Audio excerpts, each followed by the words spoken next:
नमस्कार दोस्तों, मैं हूं शोभित और आज का जो पॉडकास्ट हम शूट कर रहे हैं, हमारे साथ में जो कैडेट है द कार्तिक झांझरिया, इसको मार पीट करके इसका पॉडकास्ट शूट करवाया जा रहा है। ये कर ही नहीं रहा था। तो कार्तिक, आप सबसे पहले अपने आप को इंट्रोड्यूस करिए। So, my name is Karthik Janjadia and I am sponsored from Anglo Eastern and I have completed my diploma this year. So I have prepared from life experience for IMCET and sponsorship exams. कौन सी company में? पैर क्यों हिला रहे हो? मार खा जाओगे। क्यों पैर हिला रहे हो? डंडा एक ला करके रुक गया यहाँ पे। हाँ, ये बताओ कि कौन सी कंपनी में, कौन सी कंपनी में होगी? Anglo Eastern Maritime. Academy से पैर हिला यार, प्लीज एक घंटा लेकर के जाओ। एंग्लो ईस्टर्न में हो? Yes sir. कब हुआ था तुम्हारा सिलेक्शन? Selection sir अभी last year. नहीं, स्पॉन्सरशिप तो पहले ही मिल गई थी। स्पॉन्सरशिप पहले मिल गई थी मगर सरनेम नहीं था पासपोर्ट में, तो उसके लिए शिफ्ट कर गया था फेब बैच से अगस्त बैच में। सरनेम तुमने क्यों नहीं लगाया था अपना? सरनेम सर हमारे वहाँ पे जनरली मतलब कोई नहीं लगाता था। कोई हमारे वहाँ पे मतलब कहाँ पे? मतलब सर सोनीपत से। सोनीपत हरियाणा से। ये सर तो सरनेम वगैरह कोई लगाता नहीं था। तो क्यों? पता नहीं सर। वैसे मुझे एक चीज़ नहीं समझ में आती, तुम लोग गाड़ियों के पीछे तो सरनेम लगा करके घूमते हो और जो डॉक्यूमेंट है उनमें सरनेम क्यों नहीं लगाते हो? यूज़ ही नहीं आया था तो कभी, तो फिर बाद में पता लगा जब ग्रेड के इंटरव्यू लिए गया तो ग्रेड वालों ने बताया कि आपका ऐसा ऐसा इशू है। तो उसके बाद फिर प्रोसेस वगैरह स्टार्ट करवाया, तो उसमें थोड़ा टाइम लग गया फिर। तो इसलिए फैब में एंग्लो निकल गई थी, मगर फिर वो बोले कि आप अगस्त में जाना। आप इस वजह से तुमने केवल सरनेम के चक्कर में अपना 1 साल और ख़राब किया। हाँ, 6 महीने बोल सकते हो। 6 महीने बोल सकता हूँ।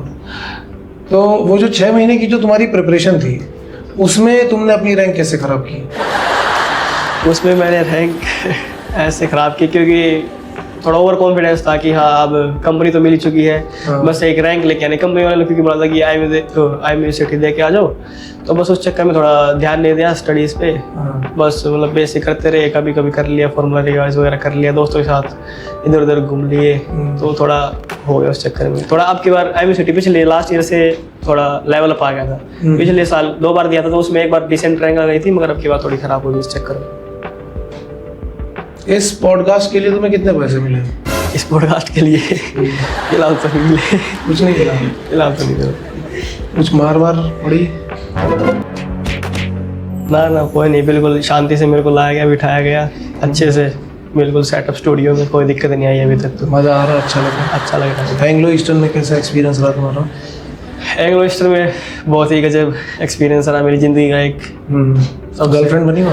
नहीं, वो रेशो बहुत कम था लड़कों और लड़कियों का। जैसे हमारा 160 का बैच था, अगस्त बैच, तो उसमें सिर्फ 5 लड़कियाँ थी और 155 लड़के थे। पर जैसा हेयर कट तुमने कराया हुआ है, इससे तुम्हें कुछ मिल भी नहीं सकता था वैसे। वो एंग्लो के ये बस दान है। हमारे वहाँ पे पप्पू नाई थे, मैं उनको डेडिकेट करना चाहूँ वही हेयर कट। हाँ, तो बस जब भी आते थे 5 मिनट लगाते थे और बस करके चले जाते।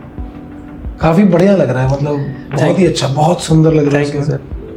किसी ने तुम्हें कोई उपाधि नहीं दी है हेयर कट देखने के बाद? हाँ, उपाधि तो सर बस वही 2-4 ये बीच में मिल जाते थे, तो ऑटोग्राफ वगैरह दे दिया 2-4 बच्चों को। अच्छा। कभी फोटो सेल्फी वगैरह दे दी, ठीक है, बस चलता नॉर्मल है। अच्छा, ठीक है, बहुत बढ़िया। तो वहाँ पे कभी पनिशमेंट मिला तुम्हें? एंग्लो ईस्टर्न बोलते हैं बहुत स्ट्रिक्ट कॉलेज है, लोगों को पनिशमेंट मिलता है, वहाँ पे तुम्हें मिला? सबको मिलता सर, जो एक बार चला गया तो बस पनिशमेंट नहीं मिला, तो फिर मेरे को लगता है ये नॉर्मल है वहाँ पे। क्योंकि वो आपका रूटीन ऐसा फिक्स कर देते हैं, आपको बता देते हैं कि हाँ आप किस फील्ड में आ रहे हो। तो पनिशमेंट अगर नहीं मिल रही है आपको तो फिर आप एक तरीके से मान लो अपने कंफर्ट जोन में ही हो। तो उनका मोटिव यही है कि बच्चे कंफर्ट जोन से निकालना और इस फील्ड के उसमें डालना कि हाँ कहाँ है वो आपको थोड़ा पता लगे। तो तुम्हें किस चीज़ के लिए मिला पनिशमेंट? हमें तो अलग अलग चीज़ों के लिए मिलता था कि मास्टर में जैसे सिर्फ तुम्हें? मुझे तो वही जैसे सर जो रूल्स थे उन लोगों के जिसकी वजह से और बच्चों को मिलता था, मेरे को भी उसी जैसे मिला था। जैसे कभी शूज़ पॉलिश नहीं है, कभी शर्ट साफ नहीं है, तो इसके लिए मिल जाता था। पैर क्यों मिल रहा था? पता नहीं सर। वो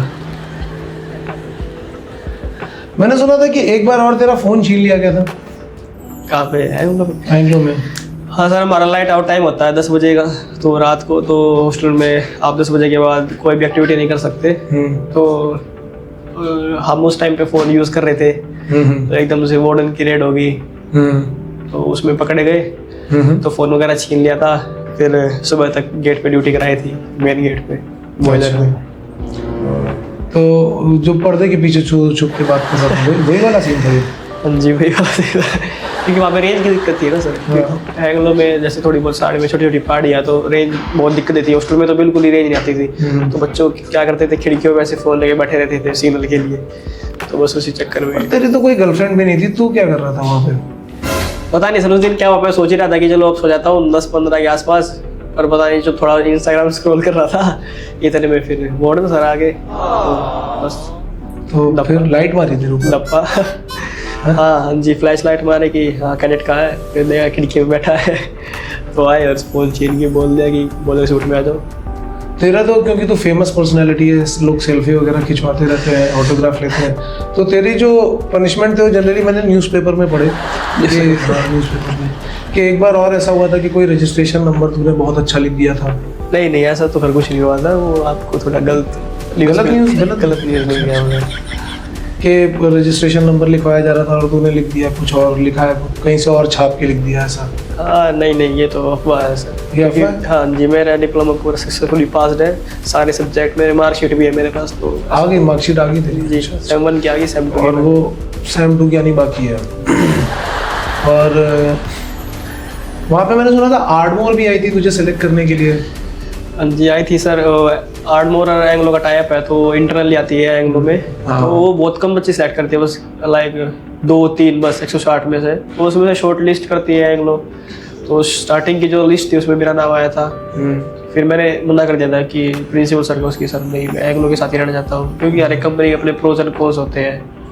तो एंग्लो मेरे को ज़्यादा अच्छी लगी। और उस समय तो तेरे क्रिटिक्स कह रहे थे कि तूने गवर्नमेंट में आकर के कि देख मैंने आर्डमोर को अपने आगे झुका लिया।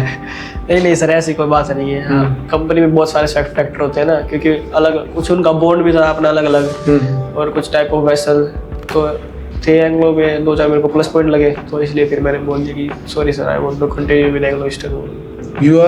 You are not ready to continue with English? No, I want to continue with English. अच्छा you want to continue with English? अच्छा तो वहाँ मैंने सुना तू शाम को कोई दुकान भी चलाता था वहाँ पे एंग्लो में? दुकान तो क्या है सर, वो हमारी एंकरेज बोलते थे हम लोग उसको। हाँ। तो जैसे बच्चे मैस वगैरह की मील से कि भाई आप एक खाना बार बार रिपीटली खा रहे हो तो मन मर जाता है। तो वही रिफ्रेशमेंट के लिए बस थोड़ी बहुत चिप्स वगैरह कुरकुरे वगैरह लगे रहते थे। तो हम कैडेट्स ही इन चीज़ों को संभालते थे। अलग अलग कमेटीज बनी हुई थी हमारी। तो एक मैथ्स कमेटी बनी हुई थी, लॉन्ड्री कमेटी, तो हमारी भी ऐसे एंकरेज कमेटी बनी हुई थी। तो बस उसी में था सर। तो मतलब उसके लिए तुझे कुछ पैसे मिलते थे दुकान चलाने के लिए? नहीं हमें तो पैसे देने पड़ते थे, जो भी पैसा है उन्हीं को एंग्लो वालों को देना पड़ता था। तो तू फ्री में काम कर रहा था वहाँ पे?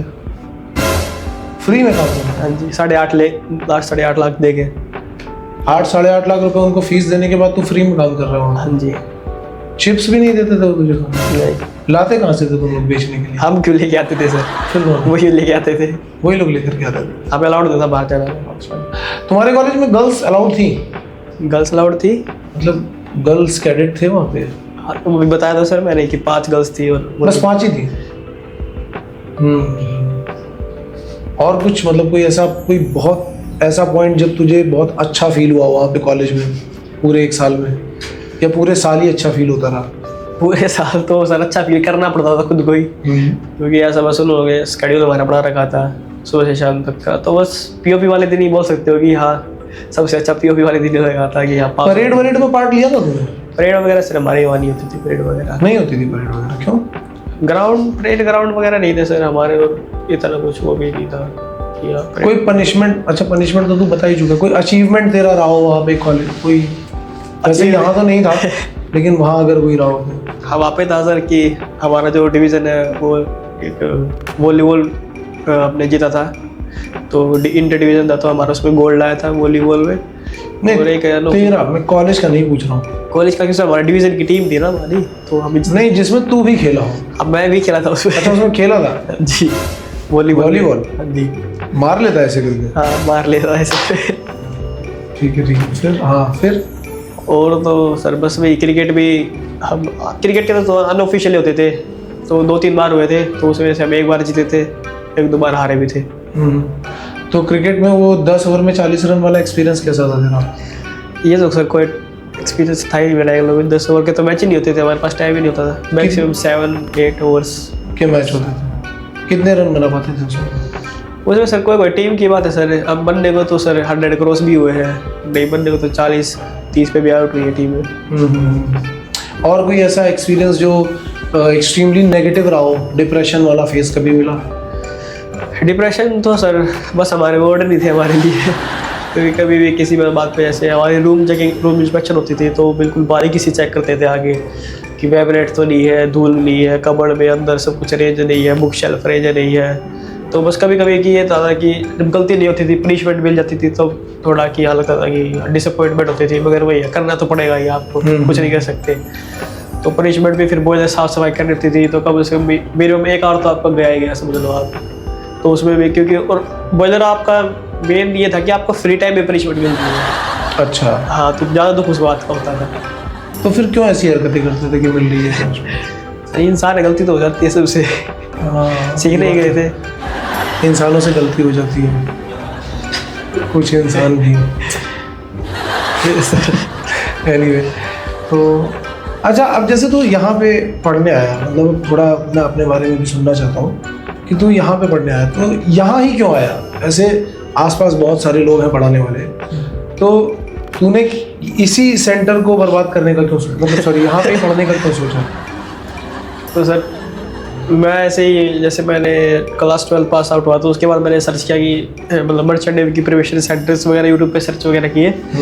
तो मैं एक दिन अपने पास ही ऐसे पता नहीं गूगल मैप्स पे गया मैं, और मैंने ऐसे लिखा कि merchant navy preparation centres near भी। तो आसपास जैसे दिल्ली में 1-2 दिखे, तो गुड़गांव में अपना सेंटर ही तो आसपास, तो गूगल मैप से मेरे को सेंटर मिला। तो उसके बाद फिर मैंने मेल वगैरह डाला, तो कपिल भैया थे उस टाइम पे, तो मेल का रिस्पॉन्स आया। गुरु थे तेरे? गुरु तो आपको सर। हाँ। वो हमारे मैनेजर थे, भैया थे, असली गुरु थे वो तो। मतलब उन्होंने बहुत हेल्प की थी बच्चों की स्पॉन्सरशिप वगैरह निकालने में या फिर ओवरऑल डेवलपमेंट के लिए। तो बस वही कपिल में ऐसे बातचीत हुई, तो उसके बाद उन्होंने बोला कि सर तो सर ऑनलाइन कोचिंग प्रोवाइड कर रहे थे बहुत सारे, मगर ऑनलाइन में मेरे को नहीं जम रहा था, तो मेरे को ऑफलाइन ही चाहिए थी। तो उन्होंने बोला कि हमारे ऑफलाइन, ऑनलाइन भी 3-4 जगह ज्वाइन कर रखी थी? नहीं, ऐसा ही सब चाहिए वो। तो बस उसके बाद यहाँ से जब IMB सिटी के बाद मैंने एक बार एक ऑनलाइन कोचिंग का पे लिया था, क्योंकि मैं घर पे चला गया था गुड़गांव से, यहाँ से LFX से चला गया था। तो मैंने सोचा कि मैं थोड़ा पढ़ाई के टच में रहूँगा, तो 1-2 क्लास ले लिया करूँगा। तो उस टाइम पे ऑनलाइन बैच ले लिया था, फिर वापस से यही LFX में आके फिर अपनी तैयारी वगैरह सब यहीं से निकाला था। तो यहाँ पे तैयारी का एक्सपीरियंस कैसा था तेरा? जैसे मैं क्रैश कोर्स में आया था तो 1 ही महीना था, तो उस टाइम पे स्पॉन्सरशिप और IMB सिटी दोनों की प्रिपरेशन करनी थी। तो स्टार्ट किया आराम से। तो उस टाइम पे ये पता लग गया था कि फैब बैच भी होता है, तो बैकअप है आपके पास। तो उस टाइम पे IMB सिटी में ज़्यादा फोकस किया, सीरियसली पढ़ाई करी। उसके बाद कितनी रैंक आ गई थी तुम? उस टाइम में सर मेरी 1817 रैंक आ गई थी IMB सिटी में। और सेकंड ईयर में कितनी? सेकंड ईयर में सर थोड़ा कम आई थी, 7000 समथिंग आई थी। अरे वाह! ये जो एडवांसमेंट आया 1800 से सीधे 7000, ये मतलब इसके पीछे की क्या कहानी है, कैसे किया? इसके पीछे की वही कहानी मैंने जैसे बताया था अभी कि उस टाइम में कंपनी निकल गई थी और कॉन्फिडेंस था, ज़्यादा ध्यान नहीं दिया। हमारे एक और धुरंधर स्टूडेंट आया था, वो उसका चंडीगढ़ में एग्जाम था, वो पटियाला पहुंच गया था। तो ऐसा कहीं तेरे साथ तो नहीं हुआ कि मतलब एग्जाम कहीं और है, देने कहीं और पहुंच गए? नहीं, इतना भी टैलेंटेड नहीं हुआ है। इतना टैलेंट नहीं है? नहीं। अच्छा, ठीक है। कोई और चीज़ जो तू आने वाले बच्चों को, आने वाली पीढ़ी को बताना चाहता हो कि कैसे वो लोग अपने आप को सही दिशा में ले जाए और तुझे फॉलो ना करें? तो वही है, जो भी बच्चे अभी मर्चेंट नेवी ज्वाइन करना चाहते हैं, तो सबसे पहले तो अपनी PCM पे ध्यान दें। अगर आप 11th-12th में हो, क्योंकि PCM बहुत ज़्यादा मैटर करता है आप लोगों का, और % भी मैटर करता है, मगर PCM ज़्यादा ध्यान दीजिए और अपनी स्पोकिंग इंग्लिश पे ध्यान दीजिए, कम्युनिकेशन स्किल बढ़ाइए, और अपनी GK थोड़ी अच्छी कर लीजिए। GK भी पूछ लेते हैं आप लोगों से, और मेंटली थोड़ा टफ हो गया ये, क्योंकि ये जो सेक्रीफाइसेस मांगते हैं आपसे, तो अपने कंफर्ट जोन को छोड़ के आइए आप लोग, क्योंकि आपको घर परिवार से दूर रहना है, अपना ध्यान खुद ही रखना है। अपने साथ साथ 10-20 बंदे और हो गए, तो उनकी भी रिस्पॉन्सिबिलिटी आपके ऊपर है। तो आपको अब थोड़ा ये प्लेट्स लग गए, तो मतलब कंधे झुक गए, रिस्पॉन्सिबिलिटी आ गई, थोड़ा मैच्योर होना पड़ेगा, बस यही बोलना चाहता हूँ। तो तुम कब हो गए मैच्योर? जस्ट हो जाऊँगा थोड़े दिन में, निकलने के बाद, ज्वाइनिंग से पहले हो जाऊँगा। ज्वाइनिंग से पहले हो जाऊँगा। तो अब जैसे तुम यहाँ पे आ चुके हो, तो अब तो वो पप्पू नाई नहीं है यहाँ पे, लेकिन जैसा तुम्हारे दोस्तों ने मुझे बताया कि तुम्हारी गर्लफ्रेंड का इशू सुनने के बाद तुम्हारे पापा ने सिर पे कुछ बजाया, जिससे तुम्हारा ये हेयर कट दोबारा से आ गया है। इस बात में कितनी सच्चाई है? नहीं, वो असल में दोस्त नहीं होंगे, दुश्मन होंगे पहली बात तो। हाँ। मैं यहाँ पे क्लियर करना चाहूँगा। हाँ तो ऐसे जैसे मतलब कोई भी बंदा फेमस होता है तो वही आपके हेटर्स भी बढ़ते रहते हैं साथ में। हाँ तो वही नेगेटिव कमेंट भी आते रहने चाहिए, वरना मजा है क्या फिर जिंदगी का, सही वही। बात है। तो जैसे अपने चैनल पे देख लीजिए कमेंट वगैरह जाते हैं तो पता लग रहा है कि तरक्की हो रही है। हाँ तो वही ऐसे बस बात फैलाते रहते हैं आपस में। आप इग्नोर कई बार तो तेरे से ही नेगेटिव कमेंट्स करवाए अपने चैनल पे, मुझे फील ही नहीं आ रही होती थी कि तरक्की हो पा रही है। नहीं, आप उन लोगों को इग्नोर कर सकते हैं। सोसाइटी का काम यही है, बातें बनाना बस। नहीं तो इसमें सच्चाई थी इस बात में? इस बात में मैंने बोल तो दिया सर, दुश्मन हेटर्स है, बस नेगेटिव कमेंट करते हैं। नहीं नेगेटिव कमेंट तो करते हैं, पर कई बार वो सच्चाई भी बता जाते हैं ना वो। इसमें है कोई सच्चाई? नहीं जीरो, बिल्कुल जीरो। बिल्कुल जीरो सच्चाई। जी ठीक। बस हेयर कट सर मैंने अपनी पसंद से ही रख रखा है। वही लंबे बालों के साथ वही सर, गर्मी में थोड़ा वही बस दिक्कत होती थी। लंबे बाल मेरे थे यहीं पे लाइफ एक्स में ही थे, जाने से पहले तो बहुत बड़े बाल थे। हाँ उस समय लोग तुझे एजे बुलाते थे ना? नहीं केजे काट दिया। अच्छा केजे। मुझे ऐसा याद है कि लोग अजय बुलाते थे, तू पलट के देखता था। वो वीडियो में ढूंढूंगा जिसमें लोग तुझे अजय बुला रहे हो और तू पलट करके देख रहा हो, और मैं वो पॉडकास्ट पे जरूर दिखाऊंगा यार। वो हॉस्टल के दिन थे सर हमारे, अच्छा एंजॉय किया दोस्तों के साथ। यही है कि सभी उस टाइम में मस्ती भी करी और सभी लोगों का सिलेक्शन भी हो गया, सबसे अच्छी बात ये हुई। तो ये तू मैरिड है अनमैरिड है? फिलहाल तेरी एक उस समय एक वीडियो वायरल हुई थी वो शादी वाली, वो नहीं कुछ नहीं सर, वो क्या था? सब फेक है, बोलता हूँ हेटर्स है। हेटर्स है? हाँ जी, आस पास में यहीं पे पॉइंट बैठे हैं पास में, नाप नहीं लूँगा, विवाद हो जाएगा।